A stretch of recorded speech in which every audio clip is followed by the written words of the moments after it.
नमस्कार. राष्ट्रसेवकच्या आजच्या भागात मी हिमांशू टिल्लू आणि मी अर्पिता जोशी आपल्या सर्वांचे सहर्ष स्वागत करीत आहोत. आज आपण अशा एका अवलियाला भेटणार आहोत ज्याने इतिहास संशोधन, लेखन व डिजिटल मार्केटिंग या विभिन्न क्षेत्रांमध्ये आपल्या नावाचा तरुण वयातच दबदबा निर्माण केलेला आहे. श्री कौस्तुभजी कस्तुरे यांना नमस्कार. कौस्तुभजी पेशव्यांची कारकीर्द, त्यांचं कर्तृत्व, या क्षेत्रातील एक अधिकारी व्यक्तिमत्व, यावर त्यांचा अभ्यास अत्यंत गाढा आहे व त्यांनी अनेक पुस्तकं या विषयावर प्रसिद्ध केलेली आहेत. छत्रपतींचे पेशवे, त्यांची कारकीर्द यांच्यावर कौस्तुभजींचा गाढा अभ्यास आहे. तर कौस्तुभजी, तुमच्या या अभ्यासाबद्दल आमच्या दर्शकांना जरा सांगाल का? नक्कीच.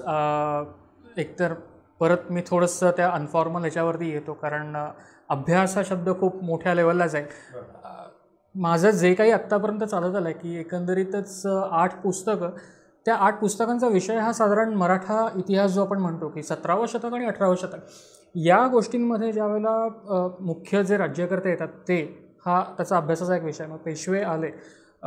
माझं पहिलं पुस्तक होतं पेशवाई, हे 2015 साली आलं आणि त्याच्यानंतर मग आत्ताच्या म्हणजे ह्या 5 वर्षामध्ये एकंदरीत 8 पुस्तकं प्रकाशित झाले. त्यातली 6 माझी वैयक्तिकरित्या आहेत आणि 2 माझ्या इतिहासाच्या संबंधित जे काही आमचे मित्र आहेत, तर आम्ही एकत्रितरित्या येऊन तो एक संकीर्ण लेखसंग्रह असा तो प्रकाशित केला. तर पहिलं एक पेशवाई होतं, जे पूर्ण पेशव्यांची 105 वर्षांची कारकीर्द आहे, इसवी सन 1713 पासून ते इसवी सन 1818 पर्यंत. सो ही 105 वर्षाची कारकीर्द, त्याच्यात पेशव्यांनी काय केलं थोडक्यात आढावा घेतला आहे, फारसं काही नाही आहे. दुसरं पुस्तक होतं ते पुरंदरे घराण्यावरती होतं की सासवडचे जे पुरंदरे, ज्यांनी पेशव्यांना वर आणलं, किंवा एक कोकणातनं कोणतरी एक माणूस घाटावरती येतो आणि त्याला असा एक आसरा हवा असतो की म्हणजे आपणही बघतो की आपण दुसऱ्या गावी जातो आणि आपण एखाद्याकडे पाहुणा म्हणून राहतो आणि मग तिथून तुमची जी सुरुवात होती ती पेशव्यांची सुरुवात झाली. आणि पेशवे मुळात पेशवे कोणामुळे झाले ते घराणं म्हणजे हे पुरंदरे घराणं. आजही एक थोडासा रेफरन्स सांगतो की जर कोणी तुंबाड बघितला असेल तर तुंबाडमध्ये जो वाडा आहे हा त्या पुरंदरांचा वाडा आहे, सासवडचा. तर ते पुरंदरे घराणं, त्या पुरंदरे घराण्यावरती एक लिहिलं. बाबासाहेब पुरंदरांचं नाव आपण सगळ्यांनी ऐकलं असतं, म्हणजे त्यांचा संबंध थेट त्या घराण्याशी नाही आहे, पण चुलत अशी ती नाती आहेत. तर त्या घराण्यावरती एक सदाशिवराव भाऊ, जे आपण सगळेच ऐकून असतो त्यांचं नाव, की पानिपतचं 3रं युद्ध, आणि त्या 3ऱ्या युद्धात मराठ्यांचा एक सेनापती मारला जातो आणि मराठ्यांचं एकंदरीत सैन्य कापलं जातं. तर सदाशिवराव भाऊंबद्दलचे जे काही गैरसमज होते ते कागदोपत्रांनिशी दूर करण्याचा प्रयत्न, त्याच्यावरती एक पुस्तक समर्थ नावाचंच, म्हणजे समर्थ त्या पुस्तकाचं नाव आहे. तर रामदास स्वामींचं आत्तापर्यंत असलेलं चरित्र, जी काही चरित्र आहे, तर त्याच्यात कागदपत्रांमधनं रामदास स्वामी आम्हाला कसे दिसतात, ज्याच्यात तुम्ही दंतकथा बाजूला ठेवता, रामदास स्वामींविषयीचे चमत्कार बाजूला ठेवता, म्हणजे 2500 फुटांवरनं कोणतरी एक माणूस उडी मारतो फक्त कफनी घेण्याकरता असेल किंवा इतर कोणत्या गोष्टी, किंवा मग दगडातून तो बेडूक बाहेर येतो वगैरे, या ज्या काही दंतकथा आहेत त्या बाजूला ठेवून समर्थांचं चरित्र त्यांच्या समकालीन लोकांनी कसं लिहिलं आहे, त्यांना कसे ते दिसले, एक माणूस म्हणून आणि एक तत्कालीन राजकारणात वावरणारा एक सायलेंट राजकारणी जो म्हणतो आपण, तो साधूही आहे आणि तो माणूस तत्कालीन लोकांना शिक्षणही देतो. तर हे देण्याचं एक वेगळं ते समर्थ पुस्तकामध्ये आहे.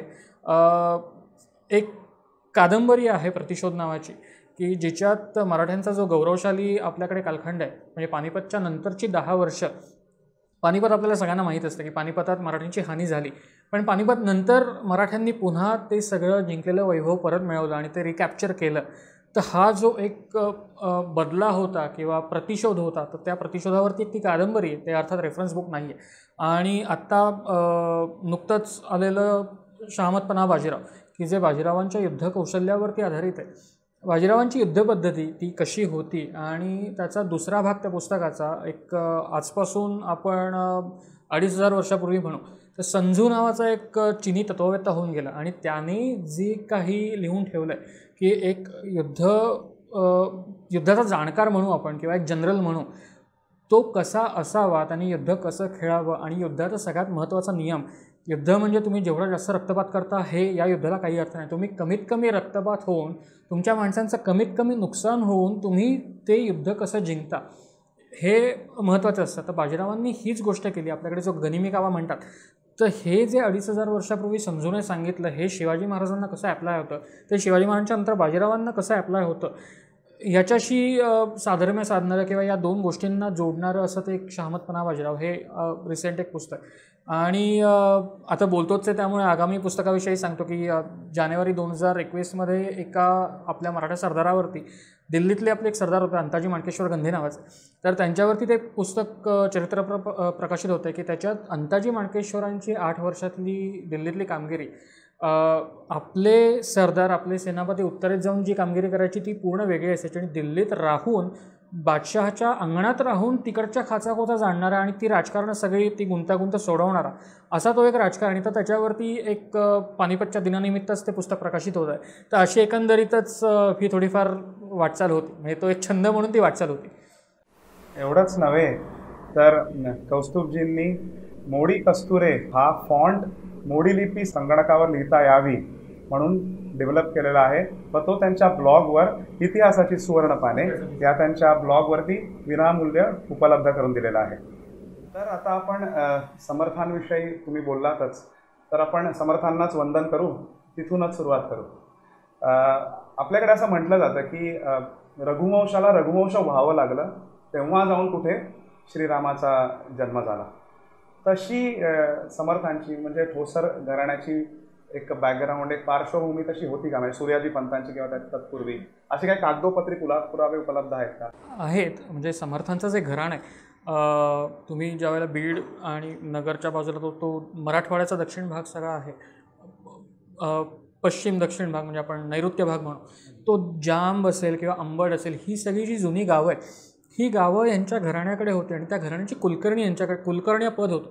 म्हणजे कुलकर्णी हे प्रशासकीय पद झालं, म्हणजे जसं आपण पाटील कुलकर्णी म्हणतो गावगाडा चालवण्याकरता.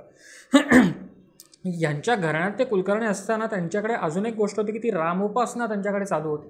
रामाची उपासना काही पिढ्या त्यांच्याकडे सुरू आहे. आणि हे सूर्याजी पंत म्हणजे नारायणाचे वडील, तर त्यांनी त्या रामोपासनेबरोबर त्यांच्या मुलांनाही ते सगळं दिलं. आणि सूर्याजी पंतांची ही जी 2 मुलं, नारायण हे अर्थात समर्थांना ते तसंच चालू आलं होतं पुढे, आणि त्यांनी ते पुढे लग्न न करता त्यांच्या ह्याच्यात सुरू ठेवलं. आणि त्यांचे जे मोठे बंधू होते त्यांनी तो प्रपंचाचा मार्ग घेतला.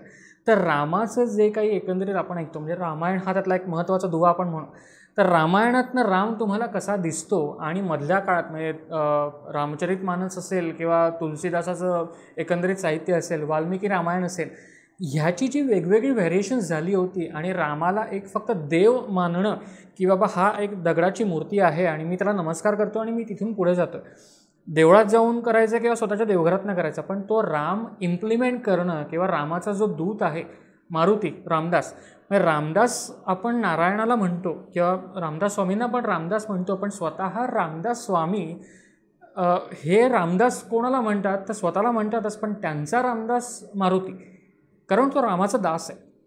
आणि आपण ज्यांना समर्थ म्हणतो त्यांचे समर्थ कोणतं? रामचंद्र. तर रामचंद्र म्हणजे समर्थांच्या दृष्टीने समर्थ, आणि समर्थांचीच ती एक ओवी आहे की समर्थाची सेवका वक्रप आहे, असा सर्व भूमंडळी कोण आहे, हे आपण समर्थांबद्दल म्हणतो. पण समर्थ म्हणताना समर्थाची सेवका म्हणजे रामचंद्राचा सेवक मी आहे, तर माझ्याबद्दल माझ्याकडे वाकडी नजर करून बघणारा कोण आहे? आणि मीच नाही तर माझ्या बरोबरीने जे कोणी रामाचे भक्त आहेत, जे रामाची शिकवण आचरणात आणतात, त्यांच्याकडे वाकडी नजर करून बघण्याचं कोणाचंही काही धारिष्ट होण्याचं कारण नाही.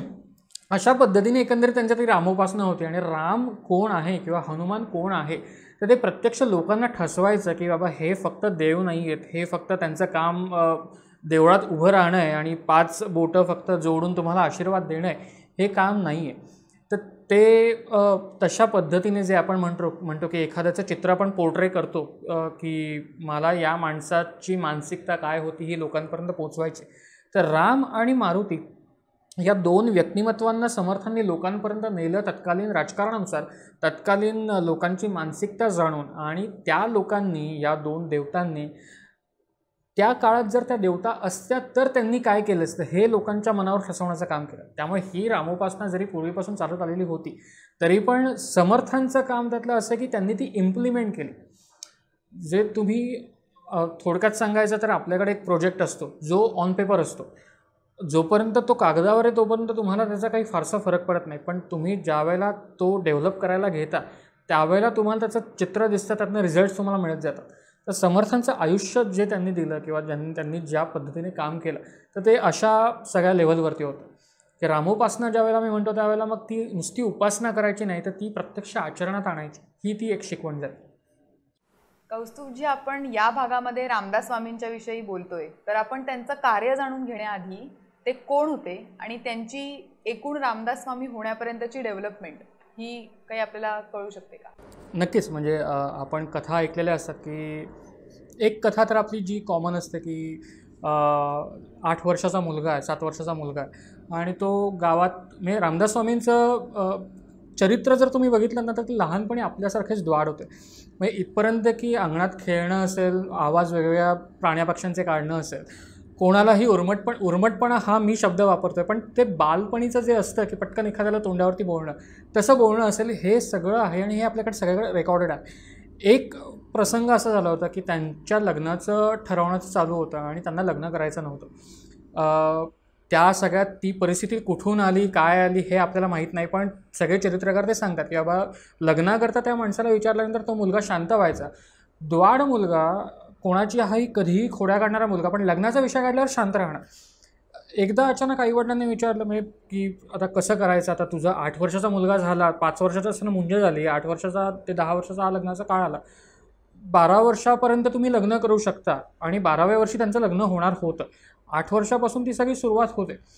हे सगळं करताना त्यांना ज्या वेळेला स्थळं बघायला, म्हणजे मुलीकडचे बघायला यायचे, त्यावेळेला हा नारायण मुलगा त्यांच्यासमोर काही बोलायचं नाही, पण ती जी मंडळी बाहेर गेल्यानंतर त्या मुलीच्या वडिलांना वगैरे जाऊन सांगायचं की जे आज चालू होतं, माझे भाऊ, वडील त्यावेळेला वारले होते, माझे भाऊ आणि माझी आई तुम्हाला जे काही सांगत होते हे डोक्यातून काढून टाका, मला लग्न करायचं नाही आहे, तुमच्या मुलीचं आयुष्य तुम्ही वाया घालवू नका, तुम्ही तिला घेऊन जा आणि तिचं लग्न दुसऱ्या कोणाशी तरी लावा. हे हा 8-9 वर्षाचा मुलगा 12 वर्षापर्यंत सांगायचा.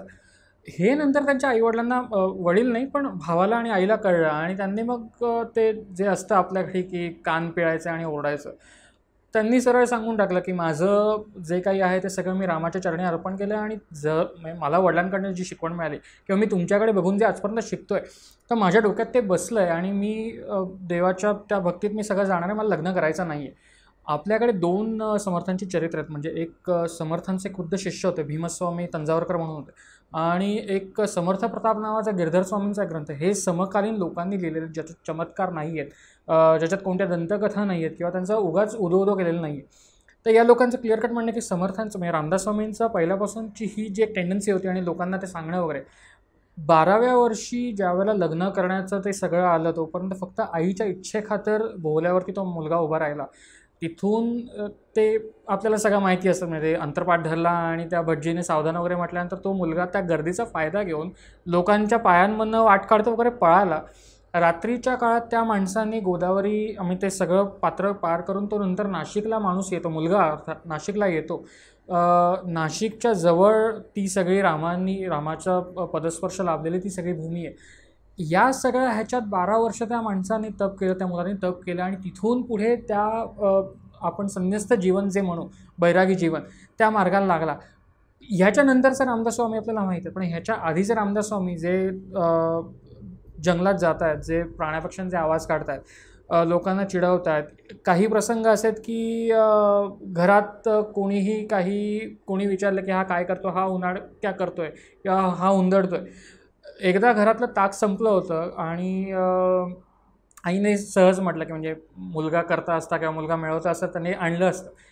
हा माणूस दुसरा मुलगा अर्थात भल्या पहाटे अख्ख्या गावात फिरला प्रत्येकाकडनं, कारण ते पहाटे ताक घुसळण्याची प्रक्रिया व्हायची. प्रत्येकाच्या घरातून लोटे भरून, त्या घागरी भरून दुसऱ्या दिवशी आई उठायच्या आधी त्या माणसाने घरात आणून ठेवल्या आणि आईला सांगितलं की तो पुढच्या काही दिवसांचं ताक मी आणून ठेवलं आहे, आता ह्याच्या पुढे हे टोमणे मला मारायचे नाही किंवा हे बोलायचं नाही. तर अशा पद्धतीचं ते सगळं जीवन होतं. पण 12व्या वर्षानंतर त्यांना एका चरित्रात असं लिहिलं की ते जंगलात गेले होते आणि जंगलात वानरांशी खेळत असताना त्यांना अचानक ते मारुतीचं दर्शन झालं आणि तो त्यांना साक्षात्कार झाला की तुझं जीवन वेगळं आहे, तुझा जन्म वेगळ्या कारणाकरता झाला आहे. आणि तिथून ते घरी आल्यानंतर त्यांचं एकदम शांत सगळं वातावरण झालं, म्हणजे त्यांचं वागणं इतकं शांतपणाचं झालं की मग ती पुढची गोष्ट आहे की तो मुलगा एका कोपऱ्यात जाऊन काळोखात लपून बसला आणि आई घरभर शोधते गावभर पूर्ण शोधून आले की मुलगा गेला कुठे, म्हणजे कोणी, आणि तो सुलतानीचा काळ, म्हणजे कोणी पळवून वगैरे नेला नाही ना, किंवा काय सुनता झाली नाही ना वगैरे, या सगळ्या ह्याच्यात. आई घरात आल्यानंतर ज्या वेळेला तो रात्री संध्याकाळी दिवा लावायला त्या खोलीत जाते, त्यावेळेला एका कोपऱ्यात तो मुलगा बसलेला दिसतो आणि आई विचारते की बाबा तू काय झालं नारायणा, तू मी तुला गावभर शोधते मी. तर तो मुलगा एकच उत्तर देतो की आई मी विश्वाची चिंता करतोय म्हणून. आणि त्या आईला तो धक्का असतो की हे काहीतरी वेगळ्या वळणाचं आहे. तिथून ज्या वेळेला 12 वर्षाचे रामदास स्वामी किंवा नारायण तिथून बाहेर पडतो, तो काही वर्षानंतर आईला भेटतो, त्यावेळेला आईची दृष्टी गेलेली असते. आणि त्यावेळेलाही ज्यावेळेला तो भेटतो त्याचीही वर्णन आहेत की ज्यावेळेला तो माणूस घरी येतो त्यावेळेला तो बालपणी जसा होता तशाच पद्धतीचे विनोद आईसोबत करतो, तशाच पद्धतीचे विनोद त्यांच्या पुतण्यांसोबत करतो आणि तितकीच मौजमजा करतो.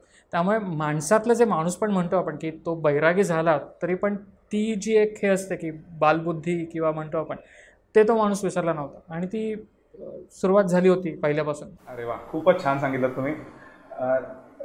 रामदास स्वामी, जसं मी मग म्हणत होतो की महाराष्ट्राला एक वैभवशाली संत परंपरा लाभली आहे, पण रामदास स्वामींचं वेगळेपण मला असं वाटतं की ते अतिशय प्रॅक्टिकल संत होते. अर्थ असा की हा देह नश्वर आहे आणि परमात्म्याची प्राप्ती वगैरे ह्याबरोबरच, पण तुम्हाला संस्कृतीचं जतन करायचं असेल तर तुम्ही स्वतः आधी बलवान असला तरच लोक तुमचं ऐकतील आणि बेसिकली तुम्ही संस्कृती तुमची टिकून राहील, हा विचार समर्थ. आणि अशाही मी गोष्टी ऐकल्यात, खऱ्या खोट्या मला माहीत नाही, की 1200 नमस्कार वगैरे ते घालत असत आणि त्यांना एक स्वतःलाच एक पहलवानीची किंवा एक शरीर संपदा आपली निर्माण करण्याची एक आवड होती आणि ती त्यांनी लोकांमध्ये रुजवली.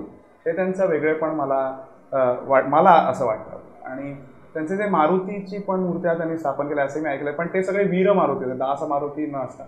तर ह्याची साधारण बॅकग्राऊंड किंवा ही अशी त्यांच्या मनात आवड का निर्माण झाली त्याविषयी काही सांगाल का, किंवा त्या मारुतीच्या मूर्त्यांबद्दल? हा जर एक फरक आपण बघितला की संत ज्यावेळेला मी म्हणतो त्यावेळेला मला संतांची मांदियाळी मी ज्यावेळेला बघतो त्यावेळेला ज्ञानेश्वर माऊलींपासून ते तुकाराम महाराजांपर्यंत ते सगळं येतं. ही एक पंढरीची वारी करणारी संतांची मांदियाळी, ज्यांचं योगदान महाराष्ट्राच्या इतिहासात, म्हणजे हे जे आपण म्हणू 13वं शतक ते 17वं शतक, हा जो 400 वर्षांचा काळ आहे, 300 वर्षांचा काळ आहे, हा प्रचंड आहे. आणि संतांचं कार्य ह्याच्यात तुफान आहे, म्हणजे लोकांना जे उभारी देण्याचं काम असतं. आजही ज्या वेळेला आपण घरी असताना नैराश्य येतं त्यावेळेला कोणतरी घरातला एक येतं आणि पाठीवरती हात फिरवतो की बाबा धीर देतं आपल्याला थोडक्यात. हे काम संतांनी केलं.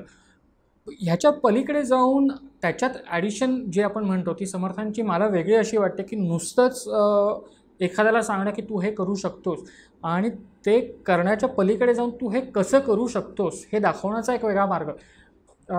एक गोष्ट मी समर्थांशी रिलेट करतो, ही गोष्ट जी आपल्याकडे ईसापनीतीमधली सांगितली जाते किंवा कोणत्याही पुराणामधली आहे, आपण एक असं धरून चालूया. एक गाव असतं, त्या गावात तो पूर येतो नदीला आणि माणसं जी काही सगळी असतात, एक देवभोळा माणूस असतो त्याच्यात. गावातली सगळी माणसं होडीत बसतात, निघून जातात, त्या पुरामधनं वाचतात. हा माणूस त्याच्या घरात पहिले असतो, घराच्या दारातनं पाणी येतं. माणूस म्हणतो ठीक आहे मी गच्चीवर जातो, थांबतो, माझा देव मला वाचवेल. गच्चीवर गेल्यानंतर त्या गच्चीपर्यंत पाणी येतं पुराचं, तरी याचं म्हणणं असतं की नाही अजून काही काळ मला थांबायचं, देव मला येऊन वाचवेल. त्या पुराबरोबर वाहत जाणारे जे काही म्हशी वगैरे असतात त्यांच्या पाठीवर हा उडी मारून जाऊ शकतो. जे मोठमोठे झाडांचे ओंके येतात त्यांच्या पाठीवर ते पकडून जाऊ शकतो.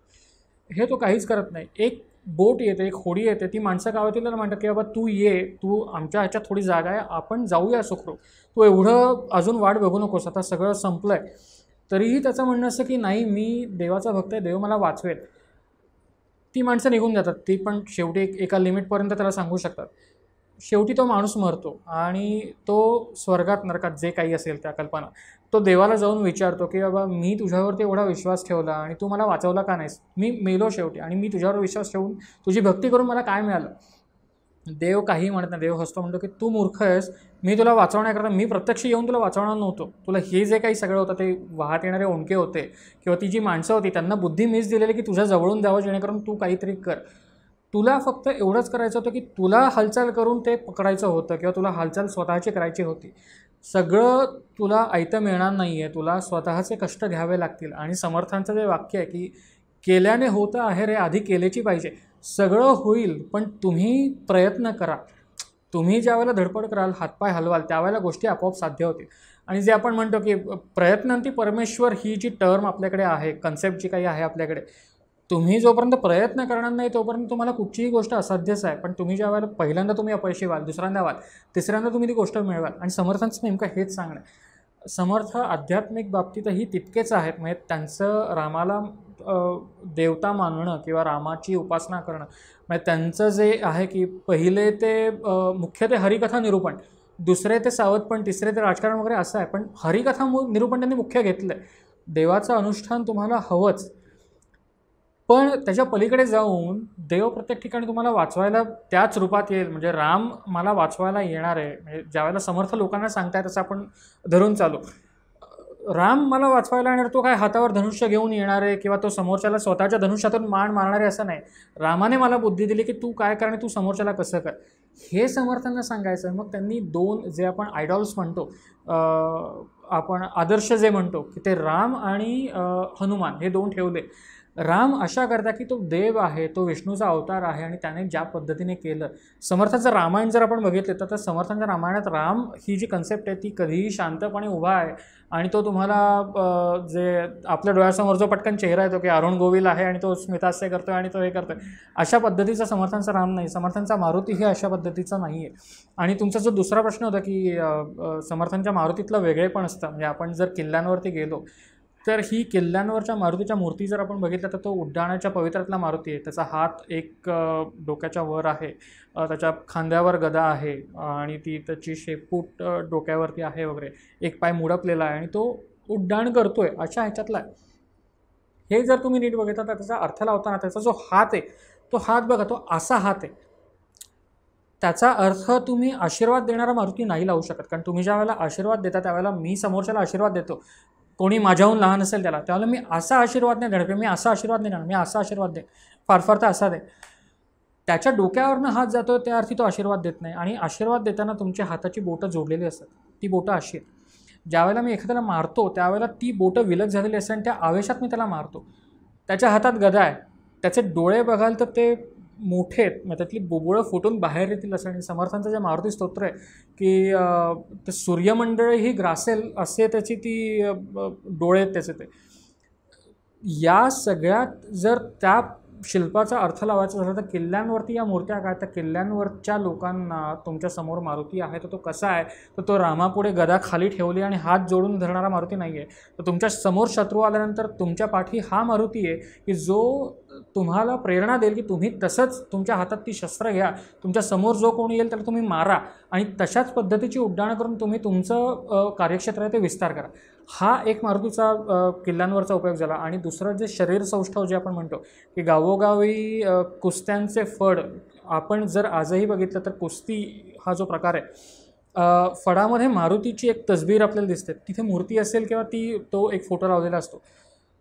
तत्कालीन महाराष्ट्र जर आपण बघितलं 17वं शतक, मारुतीची उपासना सांगणारे रामदास हे पहिले आपल्याला दिसून येतात. त्याच्या आधी महाराष्ट्रात रामोपासना किंवा मारुतीची उपासना झालेली दिसत नाही. तर हा जो एक ह्याला अर्थात पुरावा नाही आहे, म्हणजे मी ठामपणे नाही सांगू शकत की बाबा हे मारुतीचं जी काही कुस्तीशी संबंधित जे काही आहे हे प्रत्यक्ष रामदास स्वामींनीच निर्माण केलं. पण ती लिंक आपल्याला अशी जोडता येऊ शकते की गडावरच्या मारुतीच्या मूर्त्या समर्थांनी स्थापन केल्या आणि ही जी कुस्तीची शरीर सौष्ठवाची जी कल्पना आहे ती गावोगावी समर्थांचं जे फिरणं होतं, गावोगावी कीर्तन करून त्या कीर्तनाच्या माध्यमातून मूळ रामचंद्र कसे आहेत, मूळ मारुतीराय कसे आहेत ते लोकांना देऊन त्यातनं तुम्ही देवाची भक्ती करण्याच्या पलीकडे जाऊन त्यांची जी जो क्षत्रिय बाणा आहे की क्षत्रिय कसा हवा, तर त्यातनं लोकांना काहीतरी एक मिळेल आणि लोकांना त्या पौराणिक कथांमधनं त्यांना ते रिलेट करता येईल की राम कसा होता आणि आत्ताचे आमचे राज्यकर्ते कसे आहेत. म्हणजे शिवाजीमांचं स्वराज्य नंतर आलं, शिवांच्या आधी करताना मग रावण कसा होता, मग रावण करताना त्याचं वर्णन करताना रामदास स्वामी तत्कालीन लोकांशी ते जुळवून घेणार. रामाने सीतेला पळवलं, मग शहाजीराजांचे जे चुलत भाऊ होते शरीफजीराजे किंवा या सगळ्या ज्या काही गोष्टी झाल्या होत्या की मी खुद्द भोसले घराण्यातली एक स्त्री ज्या वेळेला मावत खान पळवून नेतो, ह्याच्यात खुद्द मोठ्या माणसांच्या स्त्रिया सुरक्षित नाही तर तुमच्या कशा राहतील. मग हे रावणाशी रिलेट करणं, मग त्याच्यावरती बदला रामाने कसा घेतला. मग सर्वसामान्य लोकांना वानर कोण आहेत, वानर ही जरी आपण एक प्रजाती धरली, सामान्य लोक आहेत, सामान्य जे कोणी जंगलात फिरणारे अशी असतात अशी, या सगळ्यांना एकत्र करून त्यांच्यात ती चेतना निर्माण करून त्यांनी त्या लंकेच्या राजाबरोबर लढा दिला रामाबरोबर काही त्यांचा चतुरंग सैन्य नाही आहे. सगळी त्यांच्यात कोण आहे, जांबुवंत आहे, त्याच्यात हनुमान म्हणजे मारुती आहे, सुग्रीव आहे. ह्या लोकांना ज्या वेळेला रामबरोबर घेऊन जातात त्यावेळेला त्यांच्याकडे कोणतेही मोठे रथ नाही आहेत, कोणत्याही मोठ्या सुविधा नाही आहेत, तरीही ते त्या शत्रूवरती विजय मिळवू शकतात. तर तुम्ही लोक जे सुलतान तुमच्यावरती आक्रमण करतात किंवा जे सुलतान तुम्हाला त्रास देतात, तुम्ही गावकरी आहात, तुम्ही म्हणाल की आम्ही काय करू शकणार, असं नाही आहे. तुम्ही तुमचं शरीर कमवा, जे काही तुमच्याकडे अवजार आहेत ती तुम्ही कमवा. तुमच्याकडे नांगर असतील, तुमच्याकडे कोयते असतील, तुमच्याकडे काही गंजरे तलवार असतील त्या तुम्ही घ्या आणि गावात जे येतील तिथनं तुम्ही पळून न जाता त्याचा तुम्ही प्रतिकार करा. हे सांगण्यामागचं समर्थांचं एक सगळ्यात मोठं हे आहे. आणि मी थोडक्यात ह्याला जोडून सांगतो 1 मिनिटात की तुमच्याकडे तलवारी उत्तमोत्तम नसतील तरी तुम्ही प्रतिकार करू शकता. ह्याचं उत्तम उदाहरण शिवाजी महाराजांची पहिली लढाई. शिवाजी महाराजांनी पुरंदरची लढाई खेळली. स्वराज्यावरती फतेखान नावाचा एक शत्रू आदिलशाहचा चालू आला होता आणि ते प्रकरण फार मोठे आहे, त्याच्यात खोलात आपण नंतर जाऊ होतं. शिवाजी महाराजांची पहिली लढाई, महाराज एका तुल्यबळ शत्रूबरोबर लढत आहेत जो फतेखान विजापूरकडनं सैन्य मजबूत घेऊन आला आहे, त्याचे घोडे आहेत, त्याच्याकडे उत्तमोत्तम तलवारी आहेत. शिवाजी महाराज विचार करतात की राजगडावरती राहून मला करता येणार नाही, मी पुरंदरावरती जातो. पुरंदर किल्ला एवढा बळकट आहे की तो सहजासहजी तुम्हाला जिंकता येत नाही. किल्ल्यावरती निळकंठराव सरनाईक नावाचा एक म्हातारा माणूस होता जो शहाजीराजांच्या ओळखीचा होता, त्यांच्याकडनं शिवाजी महाराजांनी किल्ला घेतला वापरायला. शिवाजी महाराजांच्या लोकांकडे तलवारी फारशा नाहीत किंवा त्यांच्याकडे तोफा नाही आहेत, त्यांच्याकडे बंदुका नाही आहेत. यांनी काय केलं, गडावरनं जे नैसर्गिक जे टेरेन्स असतात किंवा जे काही तुम्हाला प्रॅक्टिकली उपलब्ध होतं, मोठमोठे दगड असतात, कोळसे असतात, हुक्के असतात किंवा जे काही गेलेले लाकडाचे तुकडे वगैरे असतात, हे त्यांनी वर जमा करून ठेवले आणि खालनं जे फतेखानाचं सैन्य किल्ला चढून येत होतं यांनी सरळ वरनं लोटायला सुरुवात केली. तुमच्याकडे तोफा नाही आहेत, बंदुका नाही आहेत, काही टेन्शन नाही. एक दगड तुम्ही ढकलला तरी तो दगड वर येताना तो दुसऱ्या दगडाला धक्का देतो, त्या एका दगडाचे 2 दगड होतात. असं ते ज्या वेळेला वरनं चालत येतात आणि ही फतेखाना विरुद्धची लढाई शिवाजी महाराजांनी जिंकली. रामदास स्वामींना हेच सांगायचं आहे, तुमच्याकडे आत्ताच्या भाषेत मी म्हणतो की तुमच्याकडे अद्ययावत तंत्रज्ञान नाही आहे, तुमच्याकडे शत्रूच्या इतकं नसेलही, पण जर तुम्ही ठरवलं आणि त्याला वेगळ्या मार्गाने जर लढायचा प्रयत्न केला तर तुम्हाला यश नक्की मिळेल. त्याच्याकरता तुम्हाला काय लागेल, तर तुमचं मन मजबूत लागेल, मन खंबीर लागेल आणि शरीर तुम्हाला कमवावं लागेल. तर ही बलोपासना आणि जे काही मन खंबीर करण्याचं असतं ते समर्थांनी सगळं गावोगावी जाऊन दिलं. म्हणजे where there is a will there is a way आपण म्हणतो तसं. कारण न देता तुम्हाला जर करायचं असेल, खरोखर मनापासून तशी इच्छा असेल तर तुम्ही निश्चित करता. हे समर्थांनी रुजवलं जनमानसात. मग त्यांचं स्वराज्याप्रती जे कॉन्ट्रीब्युशन आहे, त्याचं जे योगदान आहे ते त्यांचा द्रष्टेपणा म्हणावा का, कारण शिवाजी महाराजांनी नंतर स्थापन केलं, पण समर्थांनी हे आधीच सुरू केलेलं दिसतंय ना स्वराज्याशी. हां, म्हणजे हे म्हणजे स्वराज्य स्थापनेची सुरुवात महाराजांनी केली म्हणून त्यांना सपोर्ट म्हणून समर्थांनी सुरू केलं का त्यांनी इंडिपेंडेंट आधी सुरू केलं? याच्यात 2 गोष्टी, म्हणजे शिवाजी महाराजांचं स्वराज्य स्थापना आणि समर्थांचं कार्य या दोन्ही वेगवेगळ्या गोष्टी. म्हणजे तुम्ही कितीही अत्यंतिक समर्थ भक्त असा किंवा तुम्ही कितीही अत्यंतिक शिवाजी महाराजांचे भक्त असा, पण दोन्ही माणसांचं काम त्यांच्या लेवलला मोठं आहे. शिवाजी महाराजांच्या स्वराज्य स्थापनेत समर्थांचा काहीही सहभाग प्रत्यक्ष नाही आहे. किंबहुना जे समर्थ भक्त अत्यंतिक सांगतात की बाबा महाराजांचं स्वराज्य निर्माण करताना समर्थांची प्रेरणा होती किंवा समर्थांनी सांगितलं, असं काहीही नाही आहे. शिवाजी महाराजांची त्यांनी जे अनुभवलं, त्यांच्या वडिलांनी जे अनुभवलं, शहाजीराजांची जी कारकीर्द आपण बघितली, शिवाजी महाराजांच्या लहानपणी ज्यावेळेला ते विजापुरात गेले 12 वर्षाचे असताना, त्यावेळेला त्यांनी जे बघितलं, त्यांच्या काकांच्या बाबतीत ज्या झालेल्या गोष्टी होत्या, म्हणजे शरीफजीराजांच्या असतील, वडिलांच्या बाबतीत झालेल्या ज्या काही गोष्टी होत्या, म्हणजे शहाजीराजांचं जे 3 वर्षाचं स्वराज्य होतं, हे सगळं केल्यानंतर ज्या वेळेला त्यांच्या डोक्यात दिसतं की बाबा हे सुलतान आमच्यावरती अत्याचार करतायत, यांच्या फौजा आमच्यावरती चालून येतात आणि आम्ही काहीच करू शकत नाही होत, हे असं का, त्याची स्पष्ट आणि थोडक्यात उत्तर होतं की शिवाजी महाराजांच्या स्वराज्यामागची प्रेरणा किंवा त्यांना ते सांगण्यामागचं किंवा ती शिकवण देण्यामागचं 2च व्यक्ती आहेत, 2च मास्टरमाइंड्स आहेत. एक तर खुद्द त्यांची आई जिजाऊसाहेब आणि दुसरे त्यांचे वडील शहाजीराजे. या दोघांच्या व्यतिरिक्त त्यांच्यासमोर रोल मॉडेल किंवा त्यांच्यासमोर कोणी त्यांना पुश करणारं होतं तर तिथे समर्थांचा संबंध नाही. पण ॲट द सेम टाईम त्याच काळात एकमेकांशी संबंध नसतानासुद्धा समर्थांना एकीकडे असं जाणवतं की कोणतरी एक असायला हवं जे शहाजीराजांशी त्यांचा संबंध होता किंवा शहाजीराजांचं नाव ते ऐकून होते, पण कदाचित शहाजीराजे आता बंगलोरला गेलेत आणि पुढे त्यांचा मुलगा पुढे मागे जे काही करेल, पण तोपर्यंत जर ती परिस्थिती निर्माण करायची झाली किंवा कदाचित भोसले घराण्यापैकी नाही पण दुसरं कोणी आलं तर ती परिस्थिती निर्माण व्हावी, किंवा कोणत्याही गावातनं मी ज्या माणसांना तयार करतोय त्यातला एक जरी माणूस पेटून उठला आणि त्यांनी 10 माणसांना तयार केलं तर 10ची 100 झाली, 100ची 1000 झाली. तर हे करण्याकरता समर्थांचं एक पॅरलल लेवलला वेगळ्याच पद्धतीचं काम चालू होतं. आणि योगायोगाने म्हणू की त्यांचा संगम पुढच्या काळात अप्रत्यक्षरित्या झाला. जी खुद्द समर्थांची आणि शिवाजींची भेट पण खूप नंतरच्या काळातली, आपण कदाचित येऊ त्या नंतरच्या गोष्टीवरती, पण प्रत्यक्ष संबंध असं काही नाही. कौस्तुभजी, तुम्ही आता सांगताना म्हणालात की प्रेरणा अशी समर्थांनी दिलेली नाही स्वराज्यासाठी. मग एकूणच शिवाजी महाराज आणि समर्थ रामदास स्वामी यांचं एकमेकांची रिलेशन किंवा त्यांचं काय कम्युनिकेशन, असं काय डॉक्युमेंटेशन आहे त्याचं? खरं सांगू तर माझं उत्तर कदाचित बऱ्याच लोकांना नाही पटणार किंवा कदाचित ते अतिशयोक्तीचं वाटू शकेल. आत्ता ज्या पद्धतीने आपण ते बघतो त्या ह्याच्यानुसार उपलब्ध जे पुरावे, कारण if there is no document there is no history. तुम्हाला ज्यावेळेला इतिहास सांगायचा असतो त्यावेळेला मला काय वाटतं किंवा मी किती वैयक्तिकरित्या मी समर्थांना मानतो. वैयक्तिकरित्या त्या माणसाने जे काम केलं ते उच्च कोटीचं आहे, पण म्हणून शिवाजी महाराजांच्या स्वराज्याशी नेऊन त्यांचा संबंध जोडणं आणि समर्थ नसते तर शिवाजी महाराज झाले नसते किंवा शिवाजी महाराज झाले नसते तर समर्थ झाले नसते, या गोष्टींचा काडीचाही संबंध नाही. या दोघांची भेट झाली आहे ही त्यांच्या उत्तरायुष्यात झाली, दोघांच्याही उत्तरायुष्यात झाली. शिवाजी महाराजांचं वय त्यावेळेला 42 वर्षाचं होतं आणि समर्थांचं वय 1608 ते 1672. हा जरी आपण एक बघितला तरी खूपच, म्हणजे शिवाजी महाराजांपेक्षा समर्थ मोठे आहेत. आणि या भेटीनंतर समर्थांनी 9 वर्षात समाधी घेतली. या भेटीनंतर 8 वर्षांनी शिवाजी महाराजांचा मृत्यू झाला आहे. तर आयुष्यातला जो शेवटचं जे पर्व असतं, या शेवटच्या पर्वामध्ये या दोघांच्या भेटी झाल्या आहेत. सुरुवातीला या दोघांच्या भेटीचे कसलेही आपल्याकडे पुरावे नाहीत, किमान आजतागायत तरी सापडलेले नाहीत. पुढे सापडले तर सापडू शकतात आणि त्यावेळेला तो इतिहास बदलू शकतो. पण आज आपण ठामपणे सांगू शकतो की 1672च्या साधारणतः ऑगस्टचा हा महिना आपण धरूया की या ऑगस्टमध्ये शिवाजी महाराजांची आणि समर्थांची भेट झाली. आणि हे मी म्हणत नाही आहे, हे कोणताही दुसरा माणूस किंवा तिसरा समर्थांच्या समकालीन माणूसही मी म्हणत नाही, हे खुद्द समर्थ सांगतात. हे समर्थांच्या संभाजी महाराजांना लिहिलेलं एक पत्र आहे, याच्यात ते प्रत्यक्ष संभाजी महाराजांना सांगतात की तुमच्या वडिलांशी शिवाजी महाराजांची माझी भेट या वर्षी झाली आणि या वर्षी त्यांनी समर्थांच्या म्हणजे रामचंद्राच्या कार्याचा ऐकार केला असा त्यांचा शब्द आहे, तो स्वीकार केला. तर ते समर्थांचं जे अनुग्रह आपण म्हणू किंवा रामचंद्राचा हनुमंताचा जो अनुग्रह झाला तो 1672ला झाला, त्याच्या आधीचा नाही आहे. आणि दुसरा त्यातला मुद्दा थोडक्यात 1-2 मिनटात सांगतो की ते त्या पत्रावरती आपण येऊ नंतर, की निश्चयाचा महामेरू हे जे पत्र आहे, तर त्या पत्रातली जर तुम्ही वाक्य बघितलं तर त्याच्यात गडपती आहे, त्याच्यात जळपती आहे, त्याच्यात हयपती आहे, हय म्हणजे घोडा, त्याच्यात गजपती आहे. तुम्ही जळपती म्हणतात ज्यावेळेला तुम्ही जर समर्थांची भेट शिवाजी महाराजांशी 1649 साली नेणार असाल तर 49 साली शिवाजी महाराजांकडे आरमार नव्हतं. तुम्ही समर्थांनी त्यांना जळपती का म्हटलं?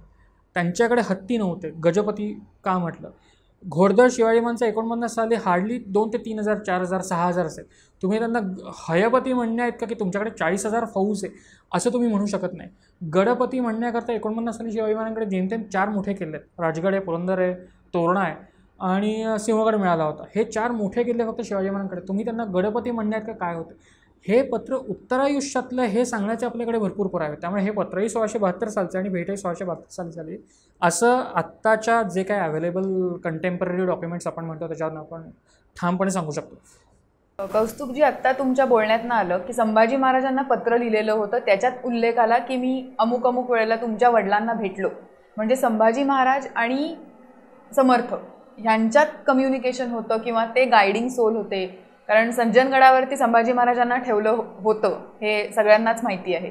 तर मग त्या दोघांमधलं परस्पर नातं कसं होतं? काही गोष्टी आहेत, म्हणजे साधारणतः राज्याभिषेकानंतरची जर काही राजकारण आपण इंटरनल राजकारणावर होती, आपल्याकडे एक बखर आहे. म्हणजे त्याला मी ठोस पुरावा नाही म्हणणार की संभाजी महाराजांचं ह्याच्यावरती सज्जनगडावरती जाण्यामागचं कारण काय होतं, पण एका बखरीनुसार शिवाजी महाराजांना समर्थांकडे जायला सांगितलं आणि संभाजी महाराज समर्थांकडे गेले वगैरे, ही गोष्ट आहे साधारणतः 77 सालची वर 77-78 म्हणजे शिवाजी महाराजांच्या शेवटच्या 3 वर्षाची वगैरे गोष्ट आहे.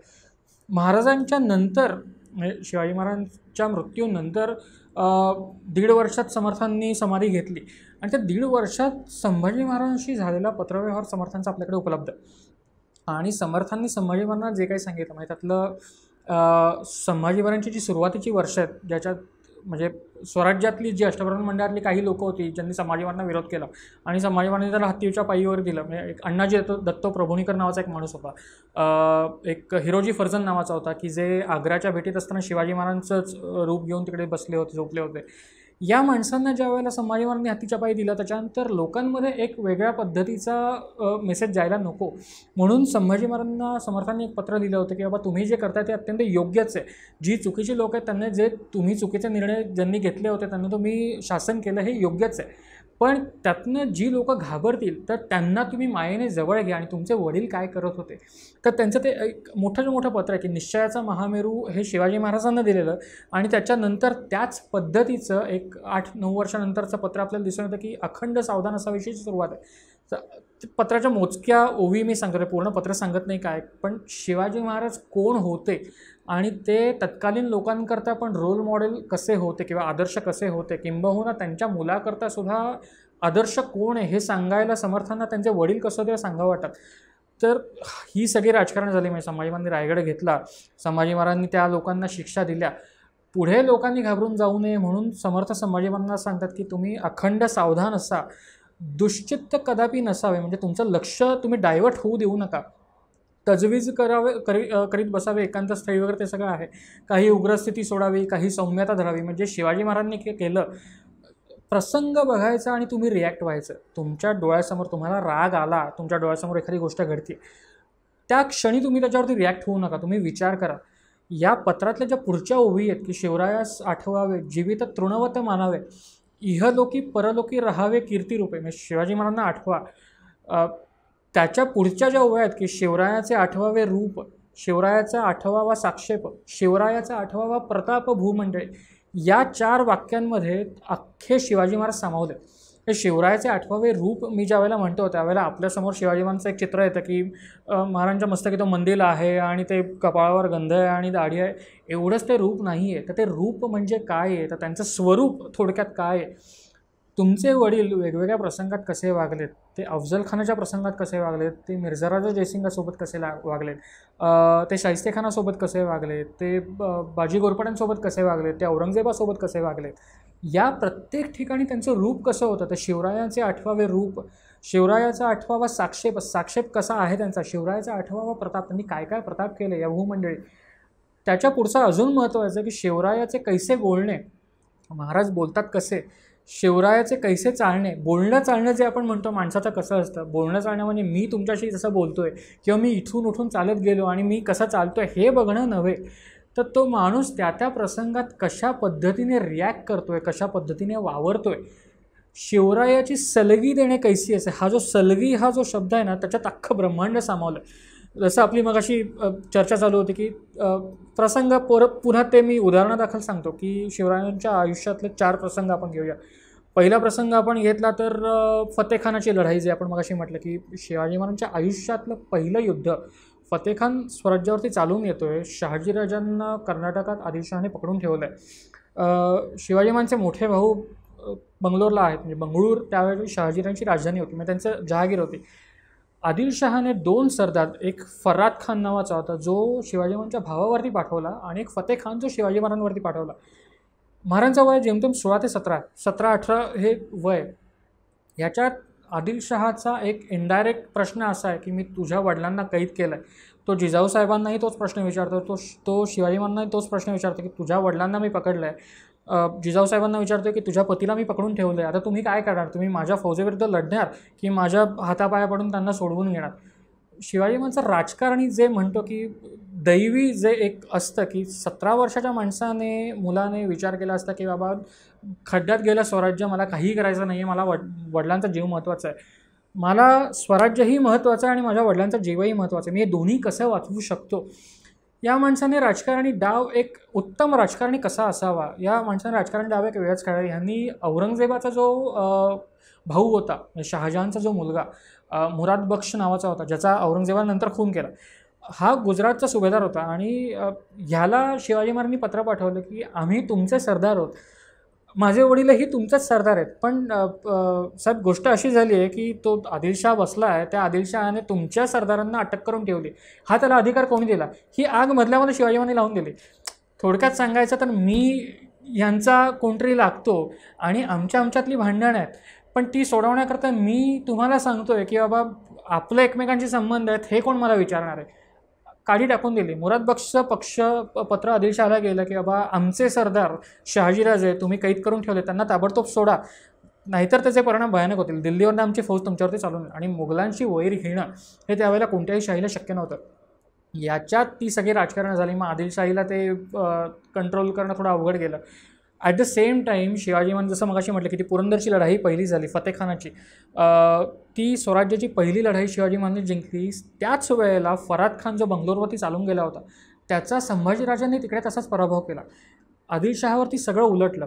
हे आदिलशहाला ते सगळं झाकली मूठ सव्वा लाखाची म्हणतात तसं, की त्याला दाखवायचं नाही की मी संपलो आहे. पण मग त्याने ते शहाजीराजांशी हे केलं की त्याला एकदम शहाजीराजांना दरबारात बोलवलं, त्यांचा सन्मान केला आणि सांगितलं की बाबा मी तुम्हाला सोडून देतो, आमचा गैरसमज झाला वगैरे, पण तुम्ही एक काम करा, तुमचा मुलगा थोडा जरा विचित्र वागतोय, तर तुम्ही जे केलं ते आम्हाला तुमच्या मुलाने घेतलं ते परत मिळवून द्या. शिवाजी महाराजांनी विचार केला की ठीक आहे, आपले वडील सुट्टा ना, आत्ता महत्त्वाचं ते शत्रू चालून येण्याचा बंद होतोय ना, महत्त्वाचं ते गेलेले किल्ले आपण परत मिळवू शकतो. आणि शिवाजी महाराजांनी म्हणजे शहाजीराजांनी सांगितल्याप्रमाणे तो कोंढाणा किल्ला देऊन टाकला. या पद्धतीची ती सेटलमेंट झाली. ही जी गोष्ट आहे की कशा पद्धतीने शिवरायांचे कैसे बोलणे, कैसे चालणे. दुसरा प्रकार अफजल खानाच्या बाबतीत, की अफजल खान ज्यावेळेला चालून येतोय, तुमच्याकडे तेवढं तुल्यबळ नाही आहे तुमचं सैन्य. अफजल खानाच्या मनात काय हे शिवाजी महाराजांनी बरोबर जाणून घेतलं. त्यांचा एक वकील होता पंताजी गोपीनाथ बोकील नावाचा, म्हणजे नंतर जे 3.5 शहाणे आहेत महाराष्ट्रातले, जे सखाराम बापू बोकील हे त्याच घराण्यातले. या पंताजी गोपीनाथाला शिवाजी महाराजांनी अफजल खानाकडे वकील म्हणून पाठवलं. आणि या माणसाने मला ते बाबासाहेबांचं वाक्य माझ्या डोक्यात एक घुमतं की वकील किती निर्लज्ज आणि बिलंदर असावा. त्या माणसाने अफजल खान म्हणेल मला हे हवंय, केलं, विषय संपला, तुम्ही म्हणताय ना केलं. या भाषेत त्या माणसाने त्याला इतकं गुंडाळलं की एका लिमिटनंतर अफजल खानाला वाटायला लागलं आपण कशाला एवढं सगळं घेऊन आलो, की शिवाजी ऑलरेडी झुकला आहे आपल्यासमोर, आपल्याला फक्त जायचं आहे प्रतापगडला, त्याचा हात पकडायचा, आपल्याला बादशाहासमोर घेऊन जायचं आहे, विषय संपला. इथे शिवाजी महाराजांचं एक जी व्हिजन असते की एखाद्या माणसाला आपण जे आत्ताच्या भाषेत म्हणतो की हरभऱ्याच्या झाडावर चढवणं, त्याला तो कल्ला होता अफजल खान की त्याला कलंडायला वेळ लागला नव्हता. एका लिमिटनंतर त्याची जी लोकं होती, म्हणजे त्या जी जावळी शिवाजी महाराजांनी घेतली होती, त्या जावळीतली लोकं सांगत होती की जावळीत तुम्ही जाऊ नका. हनुमंतराव मोरे नावाचा जावळीकर मोऱ्यांपैकीच होतो, तो सांगतोय की हा माझा प्रदेश आहे, माझं आयुष्य इथे गेलं आहे, शिवाजी तुम्हाला तिकडे बोलवतोय, तुम्ही तिकडे नका जाऊ, तुमचा घात होईल, म्हणजे आमच्या मोऱ्यांपैकी जे काही झालं ते. अफजल खान म्हणतो कोण आहे तो शिवाजी, माझ्याबरोबर एवढी फौज आहे आणि तो माझं काय वाकडे करू शकणार, त्याच्या वडिलांना मी तिकडे कैद करून नेलं आणि एवढं सगळं केलं. अफजल खानाचं एक प्रकरण नुकतंच झालं होतं की एक आदिलशहाचा सेनापती ज्याचा खून अफजल खानाच्या सांगण्यावरनं भर दरबारात 10 महिन्यापूर्वी झाला होता, तर त्याच्या डोक्यात तो गर्व चढला होता. आणि एकदा तुम्हाला तो जो माज, गर्व किंवा अहंकार चढला म्हणतो की माणूस संपला.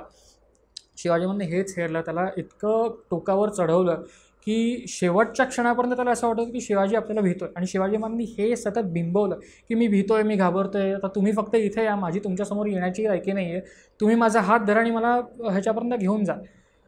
भेटीच्या प्रत्यक्ष वेळेला सुद्धा शिवाजी महाराज एवढे सावध आहेत की शिवाजी महाराज आपल्याकडे एक शिवभारत नावाचं डॉक्युमेंट आहे, प्रॉपर तयार होऊन गेलेत, अंगात ते चिलखत वगैरे घातलं. आणि खान एवढ्या धुंदीत आहे की आपण शिवाजीला घेऊन जाते, कशाला चिलखत वगैरे घालायचं. खानाने चिलखत घातलेलं नाही, शिवाजी महाराजांनी चिलखत घातलं. खाण्याची कट्यार ज्या वेळेला उतरतात त्यावेळेला शिवाजी महाराजांचा अंगरखा जो असतो तो फाडत जाते. शिवाजी महाराज आलिंगन देताना त्यांना कळतं की ह्याने काही आतमध्ये घातलेलं नाही आहे. बिचवा खुपसलं, मारलं, विषय संपला. गेले जवळपास 6 महिने ज्या माणसाला आपण मी तुला घाबरतोय, तू मला घेऊन जा, एका क्षणात चित्र पालटतं आणि त्या माणसातला होत्याचं नव्हतं करून टाकलं. हे दुसरं उदाहरण. माणसांसोबत कसं वागावं. मिर्झा राजा जयसिंग, शाहिस्तेखानाचं एक प्रकरण आपल्याला, मी त्याच्यात खोलात नाही जात, पण शाहिस्तेखानाचं प्रकरण माहिती आहे की प्रत्यक्ष लालमहाला जाऊन शिवाजी महाराज मारतात. मिर्झा राजा जयसिंग एक वेगळं प्रकरण आहे की त्याला अफजल खानासारखं फसवणं शक्य नव्हतं, तो शाहिस्तेखानासारखा निर्बुद्ध नव्हता, तो एक उत्तम राजकारणी आहे, तो एक हुशार काय म्हणू आपण, तो सेनापती आहे. तो तितका तकलादू मनाचा नाही आहे की त्याला मी एखाद्या क्षणी सांगतो की मी तुला घाबरतो आणि तो त्याच्यावरती विश्वास ठेवेल. शिवाजी महाराजांनी तिकडे वेगळ्या प्रकारची राजकारणी केली की मीही राजपूत आहे, तूही राजपूत आहे, तूही हिंदू आहेस, तर आपण दोघं यांना बाजूला करूया, मुघलांना सगळ्यांना बाजूला करू आणि आपण त्या सगळ्या ती राजकारणं आपण करूया. मिर्झाराजांनी ते काय ऐकलं नाही आणि मिर्झाराजांनी शिवाजी महाराजांना उत्तरात वगैरे पाठवलं. मग औरंगजेबाकडे गेल्यानंतर ते एक वेगळं प्रकरण आहे की दरबारात गेल्यानंतर खुद्द औरंगजेबाशी शिवाजी महाराज कसे बोलतात की आम्ही मराठी आहोत, आम्ही ताठ काण्याचे आहोत, माझ्यासमोर जो उभा आहे जसवंत सिंग, जो काही वर्षांपूर्वी, म्हणजे 2 वर्षापूर्वीची गोष्ट होती ही, 2 वर्ष पण नाही, मधला कालखंड होता की सिंहगडच्या खाली तो भाऊसिंग हाडा आणि जसवंत सिंग जे मराठ्यांच्या तलवारींना पाठ दाखवून पळून जातात, तो माझ्यासमोर कसा उभा आहे. वास्तविक त्याची लायकी माझ्याहून खूप लांब उभं राहण्याची. तर हे ज्यावेळेला शिवाजी महाराज औरंगजेबाला समोर तोंडात त्याच्या ह्याच्यावर सांगतात, आग्र्याच्या दरबारातली परिस्थिती अशी होती की तुम्हाला जर बादशाहला बोलायचं आहे तर तुम्ही बादशाहच्या तोंडावरती असं काही बोलू शकत नाही. तुम्हाला तोंडावर तो रुमाल धरायला लागतो आणि तुम्ही तुमची नजरभर कदम, नजर तुमच्या पायांवरती हवी आणि तुम्ही अर्ज करताना की जिल्हे इलाही मला हा अर्ज करायचा आहे आणि तुम्ही त्याच्याकडे बघणार नाही. डोळ्यात डोळे घालून बादशाहचा बघणं म्हणजे त्याचा अपमान. तर मग तो जो बादशाहचा बक्षी असायचा तो बादशाहला सांगणार की जहापना हा असा माणूस आहे आणि हे घेऊन आला आहे. मग बादशाह त्याच्यावरती हुकूम देणार की हे करा, तर त्याला मिळणार. आणि त्याच्यानंतर तो माणूस कोर्निसात करणार, 3 पावलं न वर बघता मागे जाणार आणि बादशहाला पाठ न दाखवता तो माणूस त्याच्या जागेवर जाऊन, जसं आपण मंदिरातून बाहेर पडतो तशा पद्धतीने करणार. शिवाजी महाराजांनी काय केलं, बादशाच्या तोंडावरती नजर घालून त्याला विचारलं, त्याला बोलले, त्याच्याशी पाठ फिरवली आणि पाठ फिरवून बाहेर पडले. हा तोंडावरती अपमान झाला. तुम्ही 350 वर्ष जो आमचा अपमान करताय, महाराष्ट्राच्या लोकांची जी तुम्ही गत केली, आम्ही तुमची जशाच तसे वागलो. हे जे समर्थांनी जे आहे, म्हणजे ज्या 4 ओळी आहेत, शिवरायाचे कैसे बोलणे, शिवरायाचे कैसे चालणे, शिवरायाची सलगी देणे कैसी आहे, ती सलगी देणं तो प्रकार एक टोटली वेगळा आहे. म्हणजे बाजी घोरपडे जे शहाजीराजांचे शत्रू होते आणि हे जे मी सांगितलं मग अशी पुरंदरची लढाई आणि आदिलशहाने शहाजीराजांना पकडून ठेवलं, तर ते शहाजीराजांना पकडणारा जो माणूस होता अफजल खानाच्या बरोबरचा, तर ते मुधोळचे घोरपडे, बाजी घोरपडे हे त्याच्यातले होते. पण बाजी घोरपडे गेल्यानंतर शिवाजी महाराजांची विजन एवढी जबरदस्त की माझं वैर किंवा माझ्या वडिलांचं वैर त्यांच्याशी होतं, बाजी घोरपडेंशी होतं. माझे वडीलही गेलेत, बाजी घोरपडेही गेलेत, त्यांना मीच मारलं आहे. त्यांच्या मुलाशी माझं काही वैर नाही आहे. मला महाराष्ट्र राज्य इथे निर्माण करायचं आहे, मला मुघलांना बाहेर काढायचं आहे, मला वेगवेगळ्या सुलतानांना बाजूला करायचं आहे. हा आपलाच माणूस आहे, हे मराठी आपलेच आहेत. महाराजांचं वाक्य आहे की अवघ्या मराठीयांचे गोमटे करावे, म्हणजे हे अशा पद्धतीचं ते सगळं आहे की एकंदरीत या पद्धतीने तुम्ही सगळी आपलीच माणसं आहात. तर ही जी सलगी देणं आहे की तुमचं वैर, तुमच्या पूर्वजांचं वैर माझ्या पूर्वजांशी होतं. सेम शिवाजी महाराजांनी जेधे आणि खोपडे या लोकांविषयी करून दिलं. म्हणजे खोपडे आणि जेधे ही 2 घराणी होती, त्यांचे एकमेकांचे कट्टर हाडवैर होतं. म्हणजे एकमेकांच्या लग्नाची वऱ्हाडं त्या लोकांनी कापून काढलेत, इथपर्यंत होतं. पण नंतर कान्होजी जेधे हे एक म्हणजे शिवाजी महाराजांच्या 12 मावळातला तो मुख्य माणूस आणि वडीलधारा माणूस, शिवाजी महाराजांच्या सांगण्यानुसार किंवा त्यांची स्वतःचं त्यांनी वापरलं असेल, पण सगळ्यांना एकत्र केलं. ऑब्व्हियसली याच्या मागे महाराज आहेत. ही जी सलगी देऊन लोकांना जवळ करणं, लोकांना गोळा करणं की तुम्ही एका ध्येयाकरता लढताय, तर ही सलगी देणं जास्त महत्त्वाचं आहे. आणि ही जी सलगी आहे ते शिवाजी महाराजांचं जे काही चित्र आहे ते सगळं समर्थांनी, आता आपण परत त्या विषयावरती येऊ संभाजी महाराजांच्या की तो भरकटत जाऊ नये म्हणून, हे सगळं संभाजी महाराजांना सांगणं की तुमचे वडील कसे होते, शिवरायांची सलगी देणे कैसी असे, ह्याच्या पलीकडे जाऊन संभाजी महाराजांना शेवटच्या वाक्यात ते एवढंच सांगतात की याहुनी करावे विशेष तरीच म्हणवावे पुरुष. म्हणजे आपल्याकडे जे एक पुरुषार्थ ही कन्सेप्ट आहे, तर तुमच्या वडिलांनी जे केलं तेवढंच तुम्ही लोकांना सांगू नका की माझे वडील असे होते, माझ्या वडिलांनी हे केलं. याहुनी करावे विशेष, तुमच्या वडिलांनी जे केलं त्यांच्या पावलावर पाऊल टाकून अजून तुम्ही पुढे त्याच्याहून जास्त पराक्रम गाजवा आणि तो तुमचा पुरुषार्थ जगाला दिसू दे. या उपरी विशेष आता काय लिहावे, म्हणजे एवढं मी तुम्हाला सगळं सांगून झालं, आता अजून मी सांगायचं काय राहिलं, तुम्ही वडिलांकडे बघा, तुम्हाला सगळं समजेल. एवढं साधं सोपं संभाजी महाराजांनी सांगून दिलं. आणि ह्याच्यानंतर वर्षभराच्याच समर्थांनी ती समाधीवर घेतली आणि अजूनही काय डॉक्युमेंट्स आहेत. म्हणजे हे एकच पत्र नाही आहे, म्हणजे ह्याच्याहून पत्रव्यवहार आपल्याकडे उपलब्ध आहे.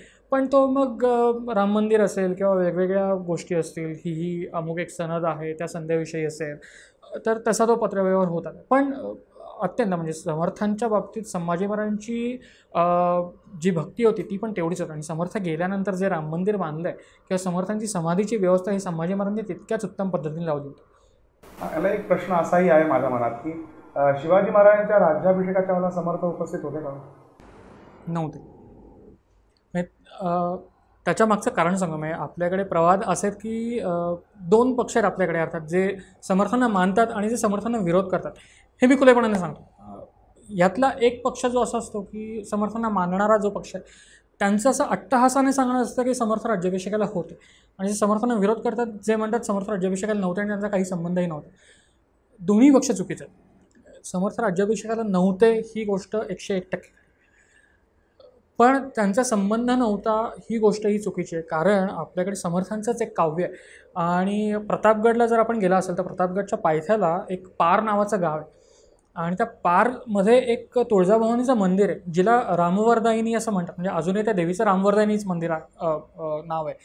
तिची कथा परत वेगळी. म्हणजे ती समर्थांचं ते आहे की तुळीची तुळजामाता, तुळ म्हणजे तुळापूर, तिची तुळजामाता चालेली पश्चिमेकडे. पश्चिम म्हणजे तुळजापूर पूर्वेकडे येतं साधारण, आपण मराठवाडा आणि तो सोलापूरचा खालचा भाग बघितला तर.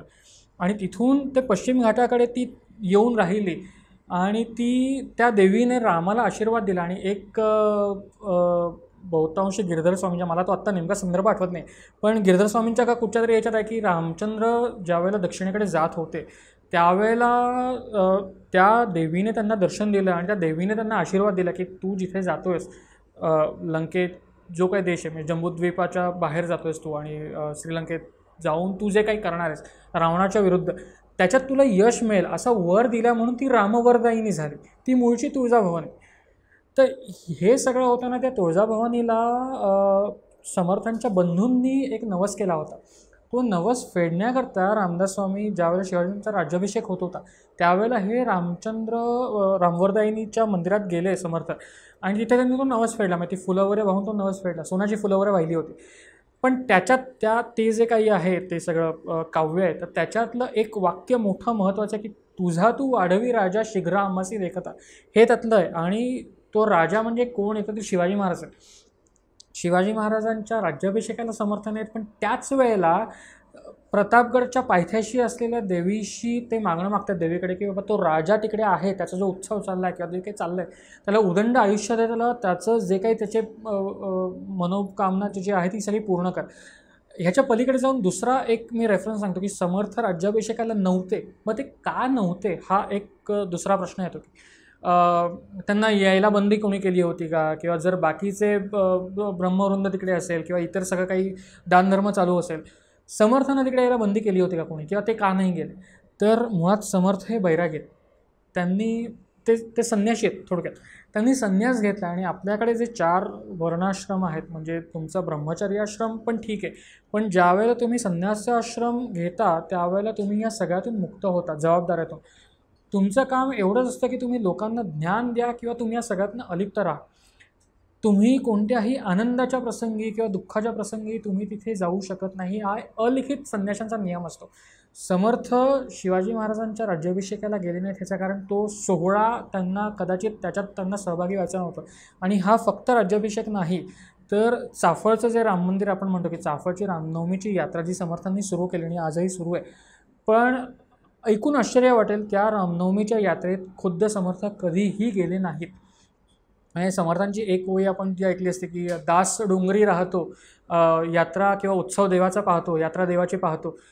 समर्थांचं कायम म्हणणं होतं की बाबा मी तुम्हाला सुरू करून दिलं आहे, मी तुम्हाला तो एक जे मोमेंटम लागतं जे तुम्हाला मी ते दिलं आहे, तुम्ही सगळं पुढे करा, मी यातनं अलिप्त राहणार आणि मी ते सगळं करणार. आणि समर्थ तिथून त्या डोंगरातनं, म्हणजे ती घळ होती त्या घळीतून तो सगळा उत्सव बघायचा. आणि जर अगदीच कधी वाटतं, म्हणजे ह्याची वर्णन आहे आपल्याकडे, गिरधर स्वामींनी वर्णन केलं की अगदी समर्थांना वाटलं की नाही मला आत्ता रामचंद्राचं दर्शन घ्यायचं आहे, झोप नाही लागणार, तो माणूस अंगावरती ती घोंगडी पांघरून आणि लोकांना आपला चेहरा दिसणार नाही अशा पद्धतीने ते जायचे, तिकडे दर्शन घ्यायचे, प्रदक्षिणा घालायचे आणि त्या क्षणी त्या पावली ते तिकडून निघायचे, जेणेकरून लोकांना समजायला नको की हा माणूस तिकडे आला आहे आणि रामचंद्रावरचं सगळं लक्ष लोकांचं डायव्हर्ट होईल यांच्याकडे.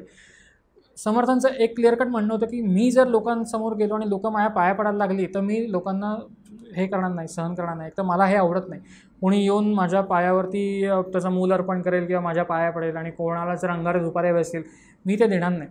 त्यांचं क्लिअर कट म्हणणं होतं की मी तुम्हाला जर अंगारे दुपारे हवे असतील मी तुमच्याकरता योग्य माणूस नाही, तुम्ही माझ्याकडे येऊच नका. काही काही गोष्टी तर इतक्या महत्त्वाच्या आहेत की प्रॅक्टिकल लोकांना किती करावं माणसाने. तर ती पूर्वीची पद्धत होती की साधू संतांच्या पायावर आपलं मूल अर्पण करायचं आणि तुम्ही त्याच्या डोक्यावरनं हात फिरवा, आशीर्वाद द्या वगैरे. समर्थांच्या पायावर ज्या वेळेला ती गावातील लोक वगैरे मूल अर्पण करायला यायचे त्यावेळेला एक प्रसंग असा की समर्थ पटकन त्याच्या आईवडिलांना म्हणाले की हा मरणार, हा काय राहत नाही. त्या आईवडील धाय मोकलून रडायला लागले. तर समर्थांनी नंतर काही वेळ गेल्यानंतर त्यांना शांत केलं, तो मरणार आहे हे शाश्वत आहे, तुम्ही ते सत्य आहे, तुम्ही ते हे करायला हवं, मान्य करायला हवं. आईवडील म्हणतात की तुम्ही संत आहात, तुम्हाला आम्ही देव मानतो, तुम्ही असं कसं म्हणतात. समर्थांचं उत्तर त्याच्यावरती एकच आहे, मी असं म्हणालं की हा या क्षणी मरेल, हा कधी ना कधी मरणार आहे, आत्तापासून तुम्ही त्याची तयारी करून ठेवा. जो येणार आहे तो जाणारच आहे, हे कायमचं तुम्ही बरोबर घेऊन जाणार नाही. मग त्यावेळेला समर्थ सांगतात, म्हणजे त्यांचं एक पद आहे की पळापळा ब्रह्मपिसा येतो जवळ, म्हणजे तो काळ दाखवणं जे काही असतं.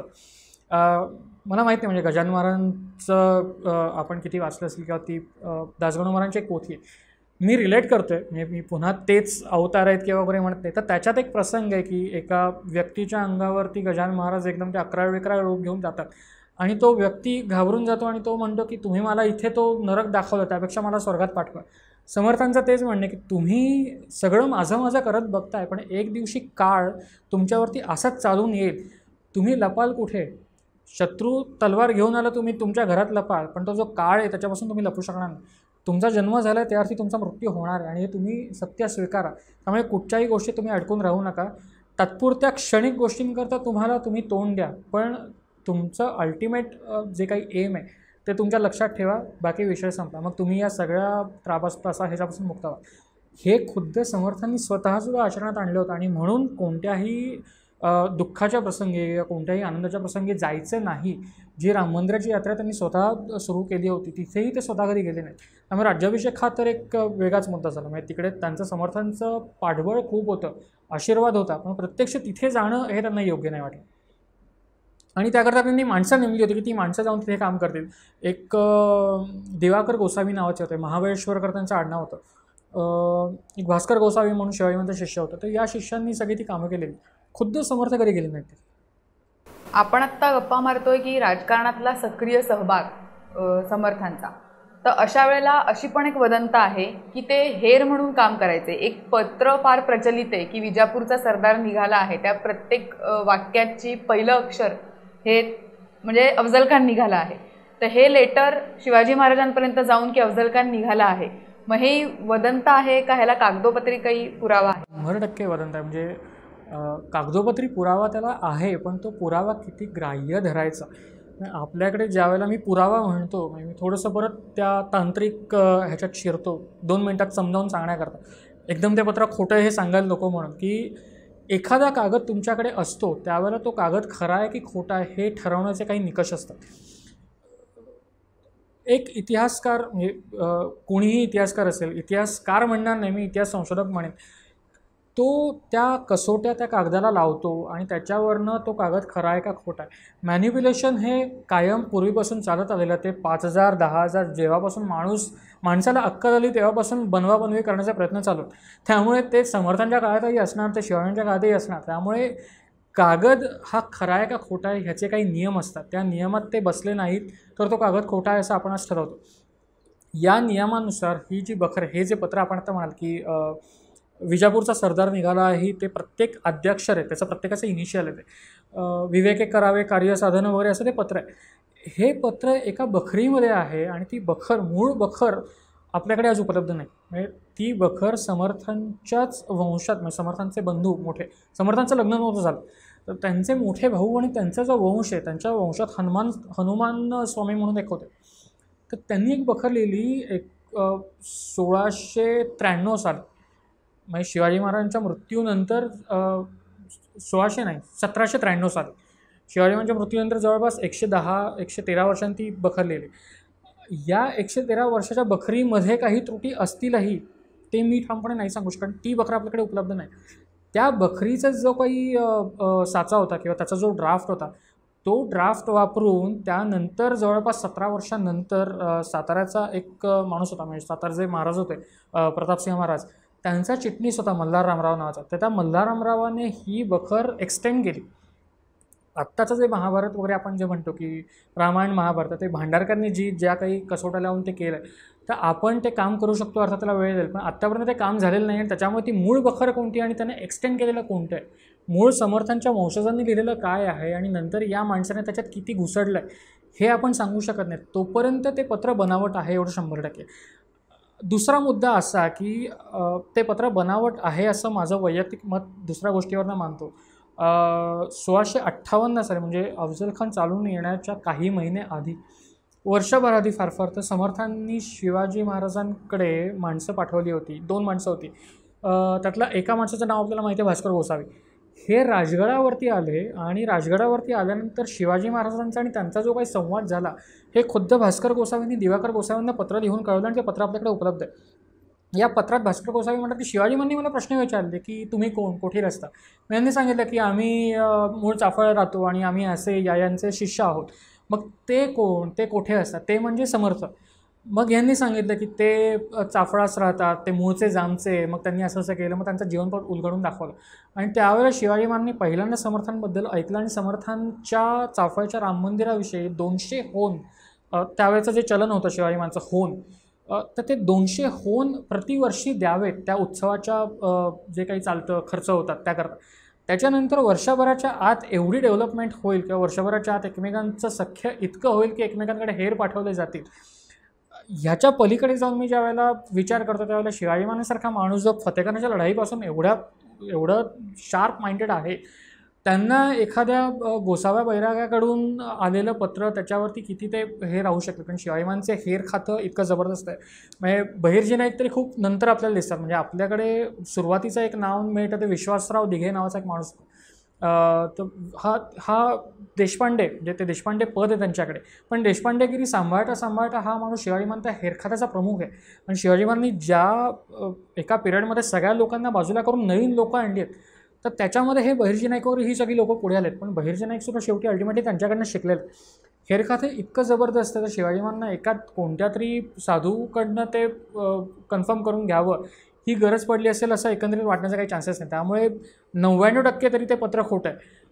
ते फक्त आणि फक्त समर्थ कसे महान होते किंवा समर्थ कसे ग्रेट होते किंवा त्यांचा शिवाजी महाराजांशी संबंध येणं प्रकारे जोडायचा हे दाखवण्याचा तो एक केविलवाणा प्रयत्न. त्याच्या पलीकडे काही अर्थ त्या गोष्टीला आपण नाही म्हणू शकत. काही म्हणजे आपण असं म्हणू शकतो की पत्र आहे पण त्या पत्राची ऑथेंटिसिटी प्रूव्ह झालेली नाही. आणि इनफॅक्ट ते पत्र पण त्याचा वेगळा कागद उपलब्ध नाही, ते एका बखरीचा पार्ट आहे. ती आत्ता जी पत्र आमच्याकडे त्याचे जे स्कॅन्स आम्ही मागवले होते तर त्याचे आमच्याकडे साधारण एक 6 इंच बाय 12 इंचाचा एक कागद, असे जवळपास 350 कागद एवढं ते जाड बाड आहे. या एवढ्या बाडामध्ये एका पानावरती ते पत्र लिहिलेलं आहे. त्यामुळे ते किती खरं आहे, ते किती खोटं आहे. आणि शिवाजी महाराजांच्या मृत्यूनंतर 125 वर्षांनी ते लिहिलं गेलं, जे कंटेम्पररी नाही आहे, ते समकालीन नाही आहे. तर तुम्ही त्याच्यावरती विश्वास नाही ठेवू शकत. जे खुद्द शिवाजी महाराजांचा आणि समर्थांचा पत्रव्यवहार झाला त्याच्यावरती आपण विश्वास ठेवू शकतो. पण नंतर जर कोणी एखादा माणूस म्हणत असेल की मी साहजिक आहे, म्हणजे आमच्याकडे म्हणताना आमच्या घरचे सांगतात की आमच्याकडे सातारची इनामदारी होती किंवा आमच्याकडे हे होतं, पण मी आज ज्या वेळेला ऐकीव गोष्टींवरती विश्वास ठेवून सांगतो त्यावेळेला मी जर घरचे सांगतात म्हणून मी सांगतो म्हटलं तर तो इतिहास नाही होणार. माझ्या घरच्यांना कोणी सांगितलं, मग त्यांना कोणी सांगितलं, लिखित पुरावा काय. साधी गोष्ट घ्या, तुम्ही ज्यावेळेला कोर्टात जाता, जरी तुमच्याकडे प्रत्यक्षदर्शी साक्षीदार असला तरी तुमच्याकडे काहीतरी एक रेकॉर्डेड मीडियम लागतं, तुमच्याकडे लिखित पुरावा लागतो. माझ्याकडे व्हॉट्सॲप चॅट असेल, मी कोणाला फोन करून सांगितलं असेल, त्यात पण मॅनिप्युलेशन होतं. पण तो जो प्रत्यक्ष पुरावा असतो ना, तो दंतकथांना तुम्ही पुरावा नाही म्हणू शकत. त्यामुळे ते 99% तरी ते पत्र बनावट आहे किंवा खोटं आहे. बनावट म्हणतो मी, किंवा संशयास्पद आपण म्हणूया. कदाचित ते खरं होईही शकेल पण अजून तरी नाही झालं. वा कौस्तुभजी, आज समर्थ एका वेगळ्या अर्थाने तुमच्यामुळे कळले, तुमच्यामुळे जाणवले, त्याबद्दल तुमचे खूप खूप धन्यवाद. धन्यवाद. तर मंडळी, पुन्हा भेटू असेच लवकरच एक वेगळा विषय घेऊन पुढच्या भागात.